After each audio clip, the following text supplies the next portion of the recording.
эфире новости экономики на Якутия-24, в студии Нургуяна Иванова. Президент России Владимир Путин в ходе своей большой пресс-конференции ответил на вопрос якутского журналиста о строительстве моста через Лену. По его словам, для реализации этого дорогого проекта нужно сопоставить все расходы с конечным результатом. Вы сказали, это должно быть связано с развитием. Вот это нужно точно посчитать.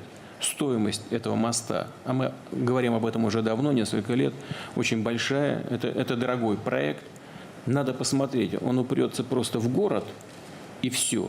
Или есть возможность развития региона в целом на другом берегу реки Лены, развития экономики, инфраструктуры, выход на какие-то месторождения. Вот что надо решить. Надо решить, надо сопоставить расходы и конечный результат для экономики региона в целом.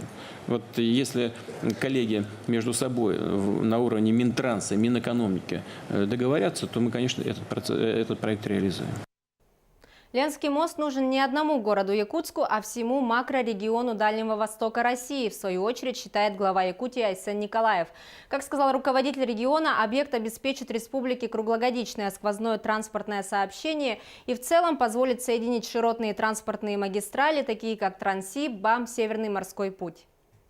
Абсолютно актуальный вопрос. Я благодарен корреспонденту газеты «Якутия», который смог его задать на этой пресс-конференции нашего президента Владимира Владимировича Путина, потому что Ленский мост – это необходимость не только для Якутии, но на самом деле и для наших соседних регионов. Мы рассматриваем Ленский мост именно с той точки зрения, о которой как раз вот сегодня президент говорил. Не только дорога в город Якутск, а тот широтный, на самом деле, автомобильный ход, который будет соединять западную и восточную часть нашей страны, начиная от Охотского моря, практически до Иркутской области. И благодаря вот появлению этого моста мы теоретически можем очень серьезно поднять развитие огромных территорий, не одного города, а огромных территорий на миллионах квадратных километров.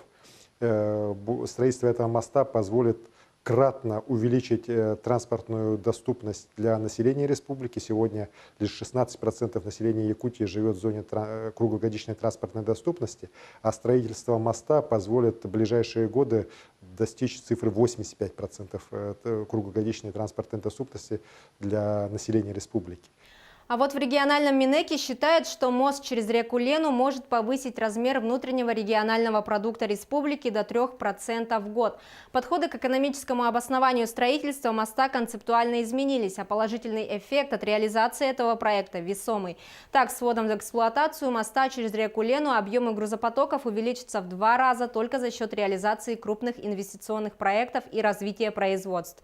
Со строительством моста возрастет загрузка промышленных предприятий, повысится привлекательность создания новых производств. Если сегодня объем грузопотоков через реку Лена в районе города Якутска составляет порядка 3 миллионов тонн ежегодно, то только за счет реализации крупных инвестиционных проектов и развития производств объемы грузопотоков двукратно увеличатся. Со строительством моста возрастет загрузка промышленных предприятий, повысится привлекательность создания новых производств. Запуск моста может оказать совокупный положительный эффект на рост ВРП республики в размере 2,5–3% ежегодно, прокомментировала министр экономики Якутии Майя Данилова.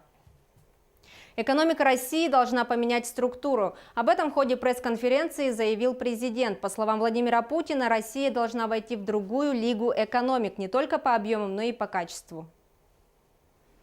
Нам с вами не обеспечить прорыв, если не изменить структуру экономики. Именно на это нацелены национальные проекты. На это правительство и рассчитывает. Тогда и темпы роста увеличатся, сказал он.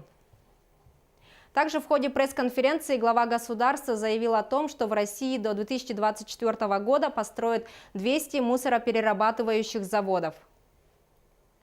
Во-первых, нам нужно ликвидировать незаконные свалки. Во-вторых, выстроить целую индустрию переработки.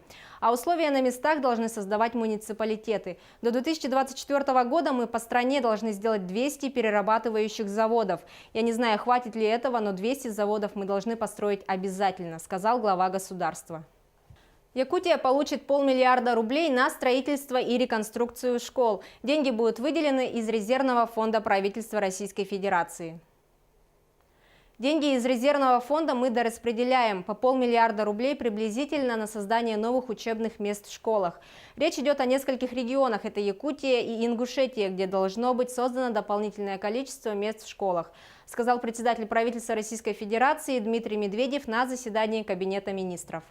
7 авиакомпаний подали заявки в Росавиацию на 106 маршрутов воздушных перевозок пассажиров с Дальнего Востока и в обратном направлении. На данный момент завершается процедура заключения договоров между Росавиацией и авиаперевозчиками. Так, перевозить пассажиров на Дальнем Востоке по специальному тарифу намерены авиакомпании «Аэрофлот», «Сибирь», «Уральские авиалинии», «Алроса», авиакомпания «Якутия», авиакомпания «Ир-Аэро» и «Ютейр». Напомним, в середине ноября были изменены правила субсидирования авиаперевозок для Дальнего Востока. На этом у меня все. Оставайтесь в курсе экономических событий на Якутия 24.